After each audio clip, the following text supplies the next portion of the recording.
माशेलकर साहेबांसारखे, सुखदेव थोरात साहेबांसारखे अभ्यासक ज्यावेळेस एखादा रिपोर्ट देत आहेत आणि तो जर स्वीकारला होता तर चूक काय आहे?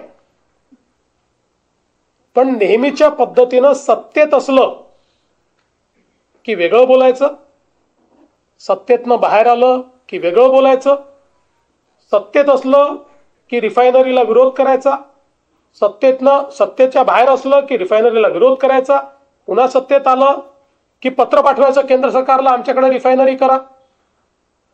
ही जी पद्धत आहे याच्यामध्ये केवळ विरोधाला विरोध अशा प्रकारची पद्धती दिसते. त्यामुळे खरं तर पहिला प्रश्न म्हणजे या सगळ्या प्रक्रियेत राज ठाकरे नव्हते, कारण त्यांचा मंत्रिमंडळातही नव्हता, अपोजिशनलाही कोणी नव्हता. मला तर असं वाटतं की पहिला प्रश्न राज ठाकरेंनी उद्धव ठाकरेंना विचारला पाहिजे की तुम्हीच जर याला मान्यता दिली तर आता कुठल्या तोंडानं आंदोलन करायला निघालात, हा प्रश्न विचारला पाहिजे. पण आम्ही ही भूमिका ज्या दिवशी दुसरा GR काढला त्या दिवशी आम्ही भूमिका मांडली की आम्ही सक्तीची करणार आहे. आम्हाला अशा प्रकारचे जे विषय आहेत हे विषय सर्वानुमते करून घ्यायचे आहे. आणि म्हणून आम्ही त्या दिवशी सांगितलं की दादा भुसे सगळ्यांची चर्चा करतील, आमचे मंत्री महोदय सगळ्यांचं म्हणणं ऐकून घेतील आणि सगळ्यांसमोर वस्तुस्थिती देखील ठेवतील. कारण अकॅडमिक बँक ऑफ क्रेडिट मध्ये तिसरी भाषा शिकली नाही तर आमच्या मराठी मुलांना तिथे मार्क मिळणार नाही. पण इतर मीडियमचे जे लोक आहेत, इंग्रजी मीडियमचा जो आहे त्याला त्या ठिकाणी मराठी ही कंपल्सरीच आहे, अनिवार्य आहे. गुजराती मीडियम वाल्याला त्या ठिकाणी मराठी आणि इंग्रजी ही अनिवार्यच आहे. त्यामुळे त्यांना 3 भाषा सूत्राचा फायदा मिळून अकॅडमिक बँक ऑफ क्रेडिटमध्ये क्रेडिट मिळतील आणि आपल्या मराठी मुलांना मात्र ते मिळणार नाहीत.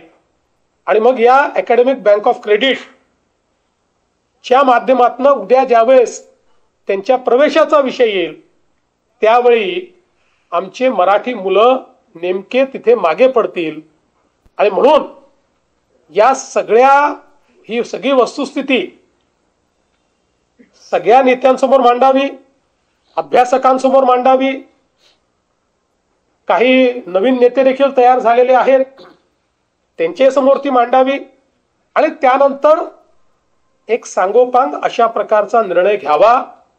या दृष्टीनं आम्ही दादा भुसेंना सांगितलं. दादा भुसेंनी काही लोकांशी संपर्क देखील सुरू केलाय.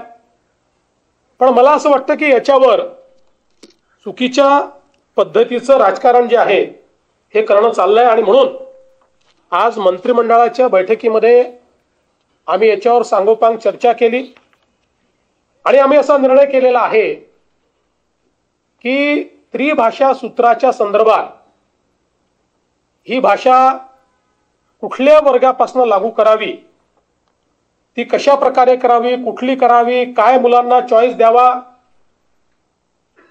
याचा निर्णय करण्याकरता राज्य सरकारच्या वतीनं डॉक्टर नरेंद्र जाधव यांच्या नेतृत्वात एक कमिटी तयार करण्यात येईल. आपण सगळे जाणता डॉक्टर नरेंद्र जाधव साहेब प्लॅनिंग कमिशनचे मेंबर होते, कुलगुरू होते, शिक्षण तज्ञ म्हणून त्यांना आपण ओळखतो.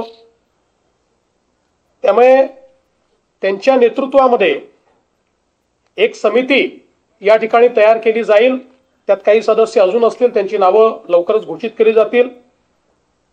आणि या समितीचा रिपोर्ट आल्यानंतरच त्रिभाषा सूत्र त्या रिपोर्टच्या आधारावर या ठिकाणी लागू केलं जाईल.